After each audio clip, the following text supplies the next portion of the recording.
وعليكم السلام ورحمة الله وبركاته. إن الحمد لله نحمده ونستعينه ونستهديه ونعوذ بالله من شرور أنفسنا ومن سيئات أعمالنا.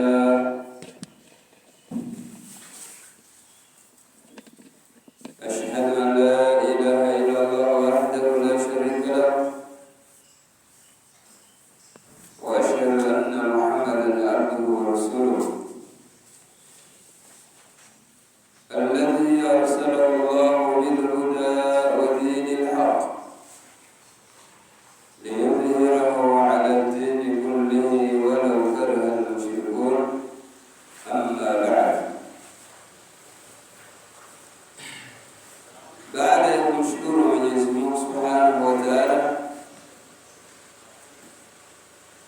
na kumtakia rehema kipenzi chetu Mtume Muhammad sallallahu alaihi wasallam,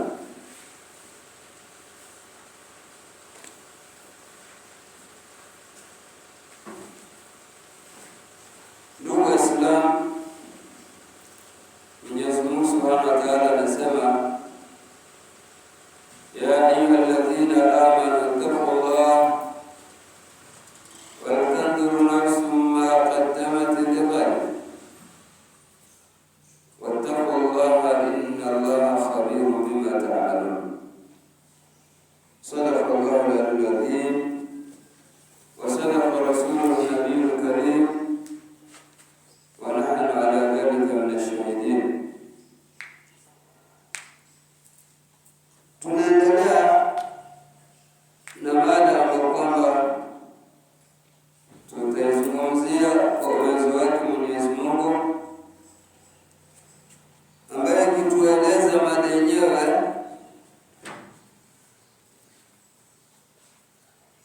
kutamaka au kujituliza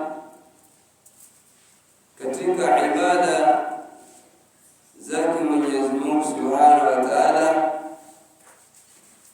hata baada ya mwezi wa Ramadhani kupita. Somo ambalo kwamba tutaelezana leo linatuhimiza sisi kushikamana na ibada zake Mwenyezi Mungu hata baada ya mwezi wa Ramadhani kupita. Tunaeleza haya kwa sababu Ramadhani imebakia siku chache kwa uwezo wake Mwenyezi Mungu, ikiwa Mungu ametupea afya. Sasa ndani ya Ramadhani Mwenyezi Mungu nafsi zetu amezikamata, akaziweka katika mfumo mzuri wa kumwabudu yeye peke yake. Na baada ya kuisha mwezi wa Ramadhani, na sisi tunakuwa ni wenye kuondolea mkono mwezi wa Ramadhani, tunafurahi, wengine wanafurahi, wengine wanahuzunika, wengine wanafurahi kwa sababu mwezi wa Ramadhani uliwashika kwa yale ambayo kwamba wanayafanya yaliyo mabaya. Sasa mwezi wa Ramadhani umewazuia kutoyafanya yale ambayo kwamba Mwenyezi Mungu hayataki. Sasa ndio maana tukasema tutaelezea tamakkunu fi ibadatillah, utamakani, kujituliza katika ibada ya Mwenyezi Mungu Subhanahu wa Ta'ala. Hata kama mwezi wa Ramadhani umeisha, tunafaa kujituliza katika ibada ambayo itatufanya sisi Mungu kuwa na radhi na sisi. Akatuambia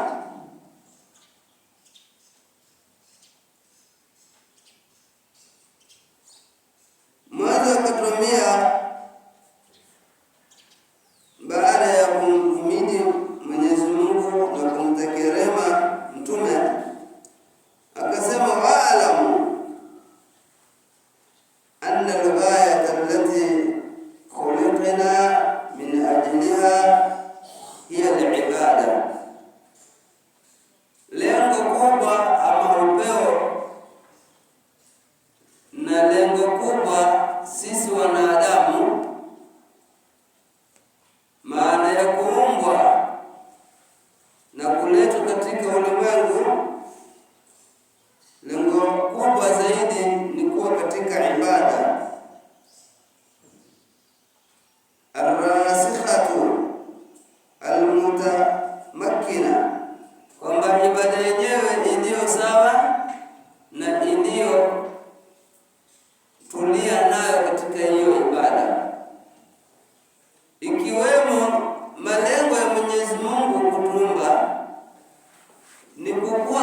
katika ibada na kujituliza katika ibada hiyo, na ibada hiyo iwe ni ibada safi, ibada nzuri.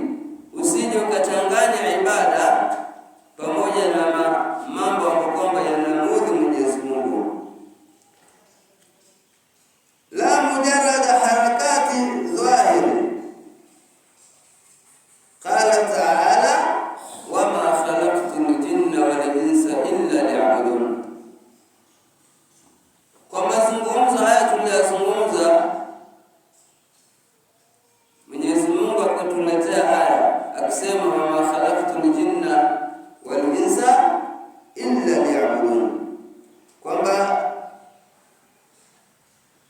sijaomba majini ama sijaomba wanadamu na majini isipokuwa kwa ajili ya ibada, isipokuwa waniabudu. Yani sisi tumeumbwa kwa ajili ya kumwabudu Mwenyezi Mungu Subhanahu wa Ta'ala. Ayuhal muslimun, enyi Waislamu, enyi watukufu Waislamu, inna tamakkuna fil ibadati huwa an yursikha al-imanu fil qalbi, kwamba hakika ya mtu kujituliza katika ibada, ikiwemo kama ni swala, ikiwemo kama ni saumu, ikiwemo ibada zile ambazo kwamba zimefungamana na nguzo tano za Uislamu zote manake, na ikiwemo kuna ibada yako wewe na Mwenyezi Mungu, ibada yenyewe ikawa ni wewe na Mwenyezi Mungu, wewe kuna siri ambayo kwamba unafanya kwa ajili ya Mwenyezi Mungu, si kwamba unamfanyia Mwenyezi Mungu, unaifanyia nafsi yako. Sasa hiyo ibada inatakiwa vitu gani? At-tamakkunu fil ibadati huwa an yursikha al-imanu fil qalbi, kwamba mtu kule kujituliza katika ibada, kujituliza katika kufunga, kujituliza katika kuswali ni miongoni mwa mambo ambayo kwamba yanafanya mwanadamu kuwa na imani. Imani inaongezeka, ndio pale tunaambiwa tuwe tunakuwa na utulivu katika ibada, yani ipatikane khushu. Viungo vyote vinafaa kuwa na khushu, kunyenyekea kwa Mwenyezi Mungu, kwa sababu kila kiungo kina maasi. Sasa kwa hiyo ndani ya mwezi wa Ramadhani viungo vyote vinafaa kufunga, na nje ya mwezi wa Ramadhani baada ya sikukuu ya Eid viungo vyote pia vinafaa kufungwa, visiende kumwasi Mwenyezi Mungu Subhanahu wa Ta'ala, ili maadamu Mwenyezi Mungu ametuletea saumu ya Ramadhani, tunafaa basi hii exercise ambayo kwamba tuko nayo tudumu nayo hata nje ya mwezi wa Ramadhani. Sasa ndio maana akasema kwamba kule kujituliza katika ibada ndio imani inajengeka, imani inakuwa madhubuti, imani inajaa, inaongezeka na kukua, kwamba Mwenyezi Mungu ndio mwenye uwezo pekee yake. Sasa kila mwanadamu tunatakiwa kuongeza bidii ya kujituliza katika ibada zake Mwenyezi Mungu Subhanahu wa Ta'ala. Fatadhara adharu ala aljawarihi, kule kufunga saumu ya Ramadhani, muda huo ambao kwamba sisi tufunga, kama vile nimesema, tunafaa kufunga viungo vyote. Ndio maana kujituliza katika ibada hujalia moyo wa mwanadamu kuwa madhubuti, kuwa na imani safi, kuwa na imani nzuri. Alafu ile imani ambayo kwamba imejaa ndani ya moyo, fatadhahara adharu ala aljawarihi. Sasa ile imani iliyojaa ndani ya moyo inadhihiri katika viungo. Viungo navyo vitakuwa ni vyenye kumwogopa Mwenyezi Mungu Subhanahu wa Ta'ala. Viungo visipomwogopa Mwenyezi Mungu, mwanadamu atakuwa ameangamia, kwa sababu zipo siku hii ya Kiyama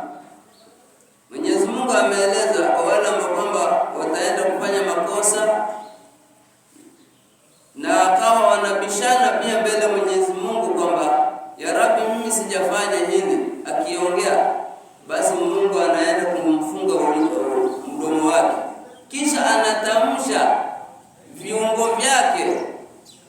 Viungo vinatamshwa, vinaongea ukweli, ya Rabbi, huyu alifanya haya na haya na haya, kwa sababu unakuwa mkaidi, unaongea mambo mabamba Mwenyezi Mungu anayajua, kwamba Mwenyezi Mungu ya'lamu kha'inatal a'yun wa ma tukhfi sudur. Kule kupepesa kwa macho Mwenyezi Mungu anajua. Ikiwa wewe unaongea kupitia macho, Mwenyezi Mungu anajua. Ikiwa umeficha siri ndani ya kifua chako, Mwenyezi Mungu anajua. Sasa tunaambiwa kwamba kule kutamaka, kujituliza katika ibada, basi ni miongoni mwa moyo kudhihirisha imani kama ile. Kwa viungo vinakuwa na woga kwa Mwenyezi Mungu Subhanahu wa Ta'ala, kwa sababu umejitamakanisha katika ibada za Mwenyezi Mungu Subhanahu wa Ta'ala. Alama katuambia huwa anta'budu Allah ka'annaka tarahu. Kule kutamakan katika ibada ni kumwabudu Mwenyezi Mungu kama unamuona. Katika hadithi ya Mtume anasema anta'budu Allah ka'annaka tarahu fa in lam takun tarahu fa innahu yaraka, kwamba ni kumwabudu Mwenyezi Mungu kana kwamba wewe unamuona, na ikiwa wewe haumuoni Mwenyezi Mungu, yeye anakuona. Hiyo ndio ibada ambayo kwamba tunafaa kujituliza katika mwezi wa Ramadhani, kufanya ibada ya funga, na baada ya mwezi wa Ramadhani mazoezi tuliyokuwa nayo katika mwanzo wa mwezi wa Ramadhani tuwe nayo pia nje ya mwezi wa Ramadhani. Ikiingia Shawwal tunafaa kudumu katika ibada kama tulivyokuwa sahihi katika mwezi wa Ramadhani, kwa sababu pia viungo vitakuwa na hofu, viungo pia vitakuwa ni wenye kumwogopa Mwenyezi Mungu, kama vile tulivyosema kwamba usipofanya hivyo ukakaidi amri za Mwenyezi Mungu, basi ukaenda mbele za Mwenyezi Mungu, utakuwa wewe utafungwa mdomo na mikono yako itaongea, itatoa shahidi. Sasa tumwabudu Mwenyezi Mungu kama kwamba tunamuona. Ikiwa wewe ama mimi nahisi kwamba simuoni, basi Mungu yeye anatuona. Sasa hata katika funga tufunge, kwa sababu saumu ni siri ya mja na Mwenyezi Mungu. Hakuna anayejua siri hiyo isipokuwa Mwenyezi Mungu Subhanahu wa Ta'ala. Kama unafunga, yeye ndo anajua. Hakuna mtu anakujua ufungi, lakini yeye anajua. Na ukidanganya, yeye anajua. Sasa kwa haya tunafaa kutamakani, kujituliza ndani ya mwezi huu na nje ya mwezi wa Ramadhani. Tusiwe tunarudi kule, tuwe tunarudi kwa Mwenyezi Mungu. Maisha yetu yadumu katika kumrudia Mwenyezi Mungu Subhanahu wa Ta'ala. Zile lahawa, laibun, tuachane nazo hata nje ya mwezi wa Ramadhani, kwa sababu ndani ya mwezi wa Ramadhani lahawat, alafu laibun, michezo na mapumbao, mfano kamari, karata, ni michezo ambayo kwamba haipendezi ndani ya mwezi wa Ramadhani. Mtu anafunga huko anacheza karata, mtu anafunga huko anabeti. Sasa hii michezo ambayo kwamba tunaenda kucheza si miongoni mwa ibada ambayo kwamba itatuliza mioyo yetu na ikafanya mioyo yetu kuwa na imani ya kumjua Mwenyezi Mungu Subhanahu wa Ta'ala, na kumtambua Mwenyezi Mungu kwamba yeye kila tunapofanya ibada yeye anatuona. Kila tunapofanya ibada yeye anatuona. Sasa na sisi tuabudu kwamba Mwenyezi Mungu tunamuona.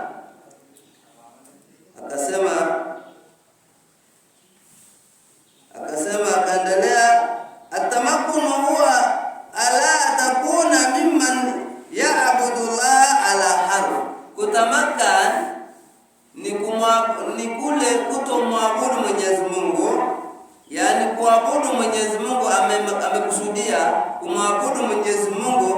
Kuna wengine wanapopatwa na shida, harfi ambayo kwamba alikusudia hapa ni kule kumwabudu Mwenyezi Mungu wakati wowote ule. Lakini kuna wengine hii harfi anayezungumzia ni wale wanaabudu Mwenyezi Mungu wakati ya raha. Kuna wale wanaabudu Mwenyezi Mungu wakati ya shida. Akipatwa na shida ndo anamkimbilia Mwenyezi Mungu Subhanahu wa Ta'ala. Akipatwa na raha yeye ndo anakaa mbali.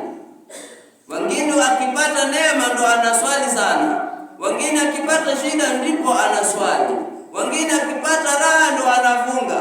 Wengine akipata shida hafungi kabisa. Sasa hiyo ndo katika ile kwamba akasema huwa ala takuna mimman ya'budu ala hal.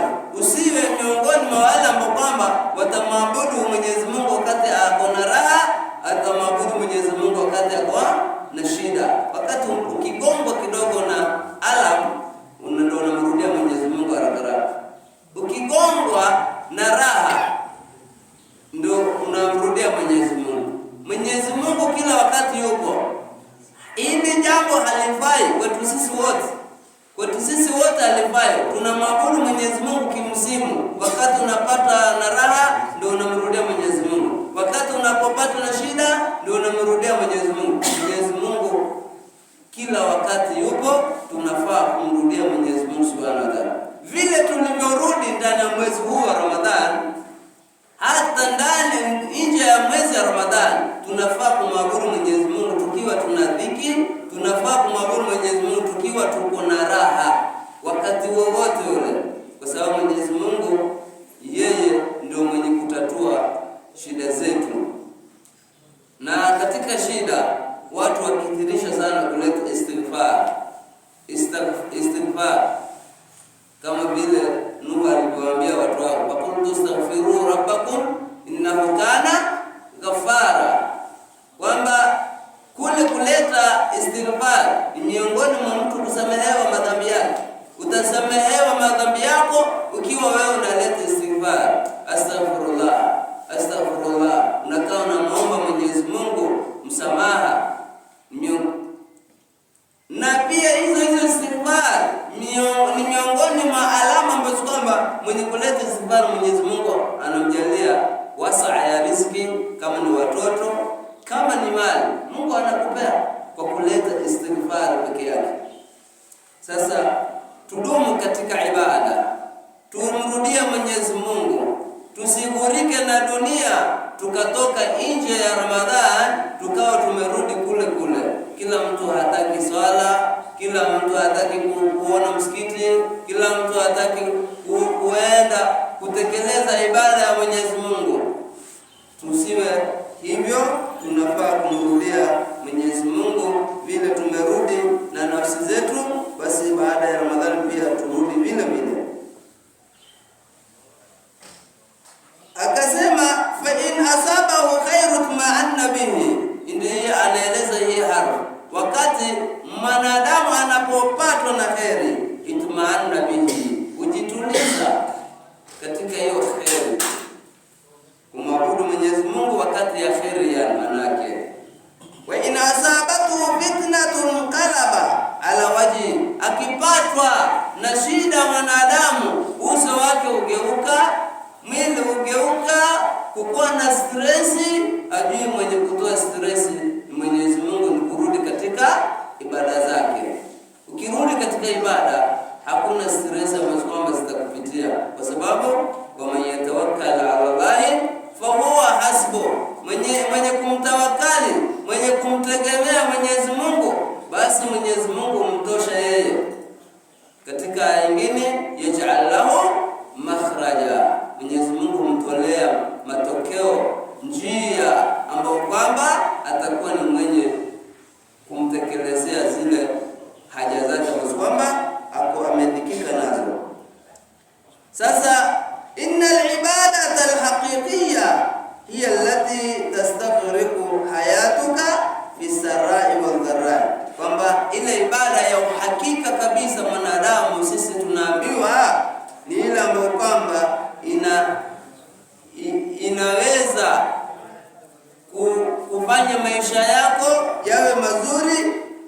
wakati wa raha na wakati wa shida. Safisha moyo wako, msujudie Mwenyezi Mungu kwa ikhlas.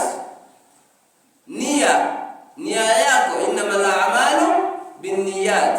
Na ikiwa wewe unafunga, lengo lako acha nifunge tu Ramadhani iishe, kwa sababu mwenye maswama Ramadhani imanan wa ihtisaban ghufira lahu ma taqaddama min dhanbi.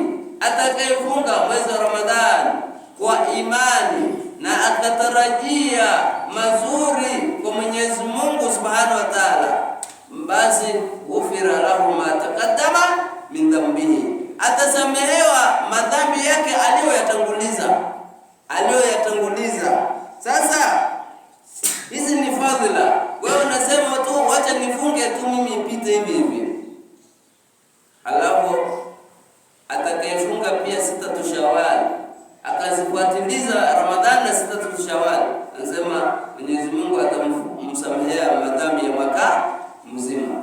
Sasa ni faida ambazo kwamba zipo ndani ya nafsi zetu, Mungu ameweka kwa sababu ni bonus hizi za nafsi zetu zibebe haya mazuri. Hakuna kitu ambacho kitasaidia mbele Mwenyezi Mungu ati dawa hizi tunatumia. Hakuna dawa huko. Dawa ni matendo mazuri, ndio ambapo yatatusaidia. Sasa finashatika wakasalika, kwamba mtu asidumize sana uvivu na aweke nishati katika ibada. Anafanya ibada ile kwa ajili ya nafsi yake. Man amila salihan falinafsihi wa man asaa fa'alayha, kwamba mwenye kufanya haya ambayo kwamba anaenda kuyafanya salihan, inaenda kwa nishati, bidii, morale. Ikiwa uko na morale, basi ibada zako utazifanya bila ya shaka yoyote. Lakini kama hauna morale, umeweka uvivu ndani yake, ndio bwana Mwenyezi Mungu asema idha qamu ila salati qamu kusala. Wanaposimama kwa swala, wanasimama wakiwa kama wavivu, wanakuwa wavivu kwa sababu nishati hakuna nishati ndani ya ibada. Hatumwabudu Mwenyezi Mungu kama tunavyo, kwamba Mtume anatuambia tumwabudu Mwenyezi Mungu kana kwamba tunamuona. Tusimwabudu Mwenyezi Mungu kana kwamba hatumuoni. Kama sisi hatumuoni, yeye anatuona. Sasa tuwe na nishati katika ibada, tuwe na khushu katika ibada, tuwe na unyenyekevu katika ibada, na tuepukane na yale ambayo Mwenyezi Mungu ameyakemea katika mwezi wa Ramadhani. Nazungumzia haya kwa sababu bado siku chache sana Ramadhani iishe, na Ramadhani kisha watu watarudi katika upotevu. Shetani atawashika kuanzia baada ya kuswali Idi, ndio shetani anafunguliwa.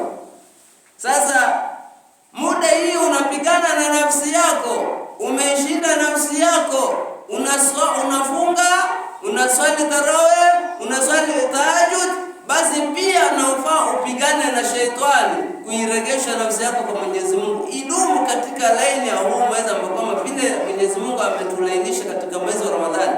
Pia miezi inayokuja tuzilainishe nafsi zetu, tupigane na nafsi zetu, tuzidumishe katika ibada. Tuzidumishe katika ibada ya Mwenyezi Mungu Subhanahu wa Ta'ala. Alafu akieleza hapa kwamba hiya an takuna abdan rabbaniyan la ramadhaniyan, kwamba mwanadamu anafaa kuwa rabbaniyan, awe anamwabudu Mola wake, si kwamba anaabudu Ramadhani, si ramadhaniyan, awe rabbaniyan. Mimi niwe rabbaniyan na wewe pia uwe rabbania, usiwe ramadhania. Ukiwa ramadhania utakuwa ni wewe Mola wako ni Ramadhani peke yake. Ukiwa Rabbania, Mola wako wewe ni yule ambaye kwamba anakupa afya, amekupa nguvu, amekupa kila kitu ambacho kwamba ni neema, ndio wewe utakuwa katika mkono yake Mwenyezi Mungu. Kama vile anasema tabarakalladhi biyadihi almulk wa huwa ala kulli shay'in qadir, kwamba Mwenyezi Mungu ametukuka, ufalme pia uko mikononi mwake, na yeye juu ya kila kitu ni muweza. Mwenyezi Mungu ni muweza juu ya kila kitu. Sasa tumwabudu Mwenyezi Mungu, tuwe Rabbania. Sisi wote tuwe Rabbania, tuwe tunamwabudu Mwenyezi Mungu peke yake. Tusiwe tunaabudu Ramadhani na Ramadhani imeshabaki siku 5 ama siku 6. Tulikuwa tunasema Ramadhani ni lini? Sheikh, Ramadhani ni lini? Unasimamishwa mwanzo, unadhania kuna swali la kuulizwa ndio umjibu. Anakuambia Ramadhani ni lini? Lakini hiyo Ramadhani ilipofika, wachache ndio wanaofunga, wengi ndio wanaokula.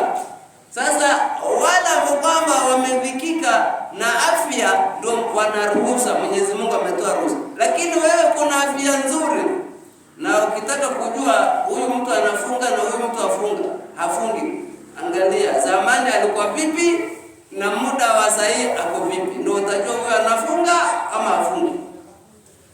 Mwangalie tu, kuna system Mwenyezi Mungu anaichukua ndani ya mwili ya mtu. Sasa umwangalie zama zilizopita yuko vipi na sasa yuko vipi, huyo ndio utajua anafunga kweli.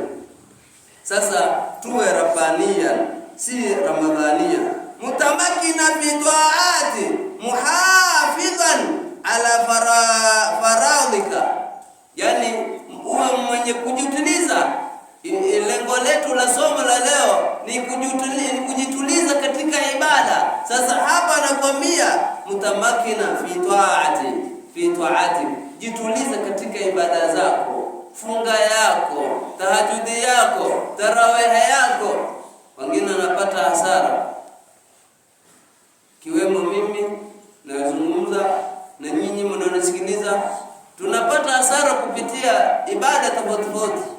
Hatusome Qur'an, atulete dhikri, atufanye nini katika zile khairi ambazo kwamba tunafaa kuzifanya.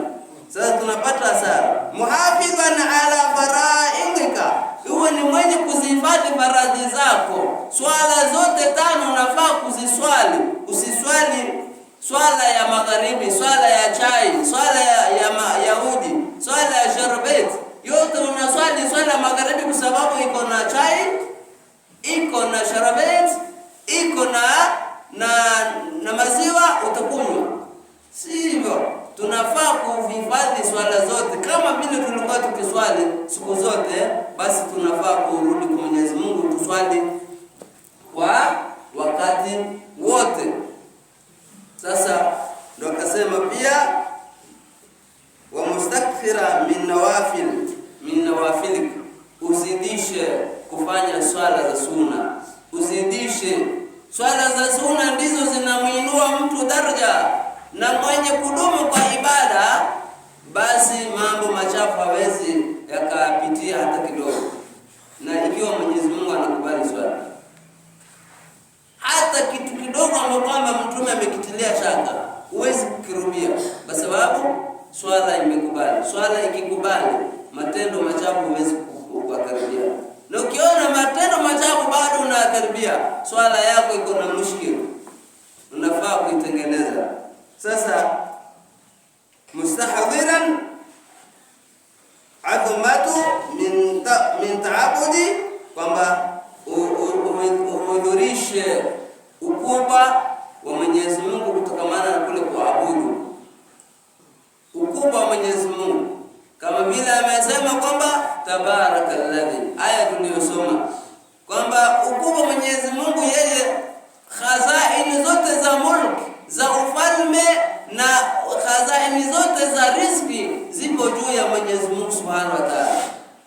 Neema ambayo kwamba unapumua, afya ambayo kwamba uko nayo imetokana kwa Mwenyezi Mungu. Sasa wakati unapofanya ibada, weka yakini kwamba ipo siku Mungu ataninyima pumzi ambazo kwamba mimi napumua. Unaweza kuwekewa pipe mwaka mzima unapumua na pipe, anakupa adhabu kwa sababu hukusikia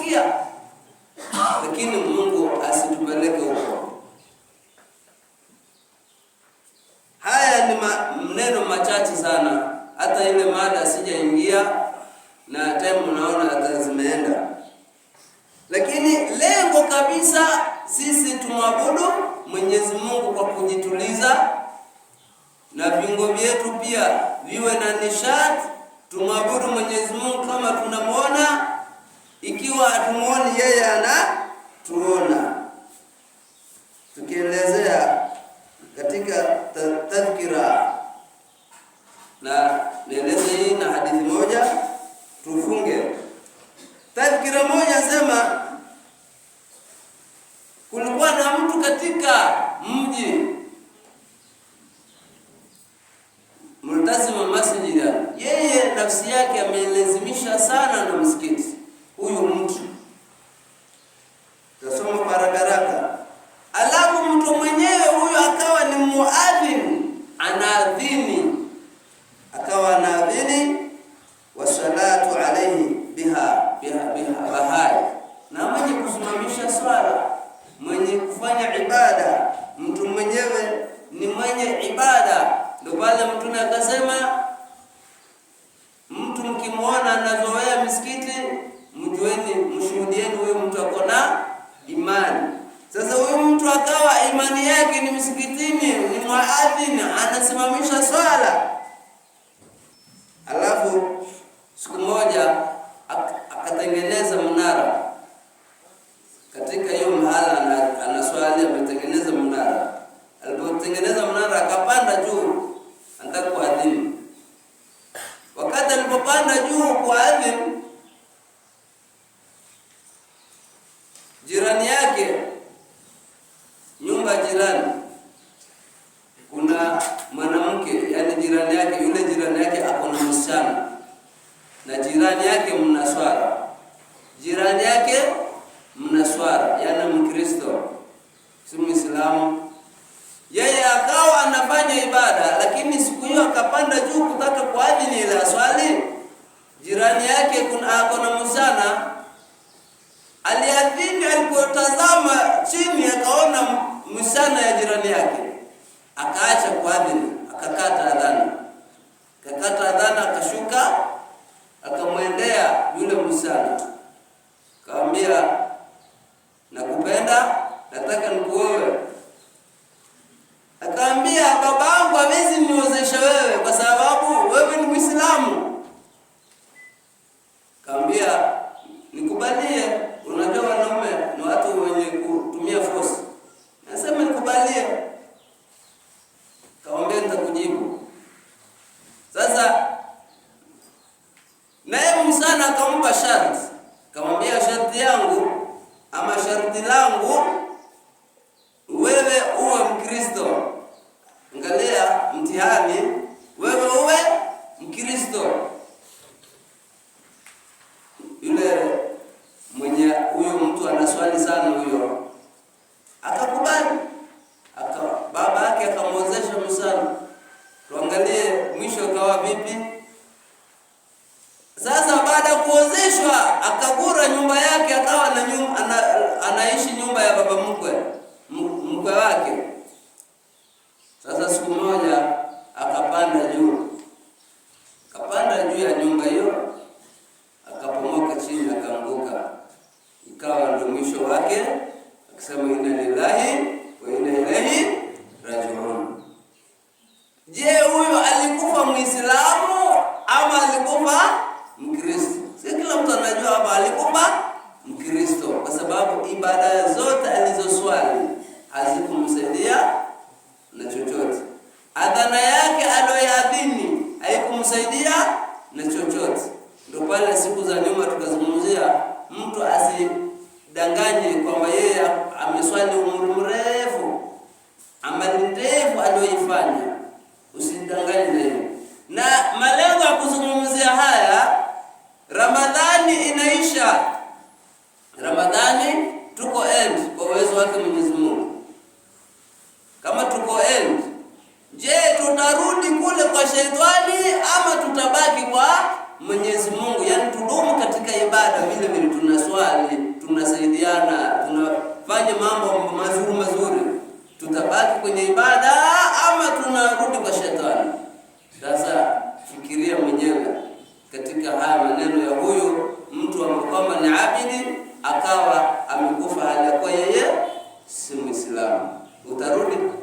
Ramadhani ama utabaki hapa. Kwa haya machache Mwenyezi Mungu atujalie min alladhina yastami'una al-qawla fa yattabi'una ahsana. Rabbana taqabbal minna innaka antas samiul alim wa tub alayna maulana innaka antat tawwabur rahim. Wa sallallahu ala sayyidina Muhammad wa ala alihi wa sallam. Alhamdulillah rabbil alamin.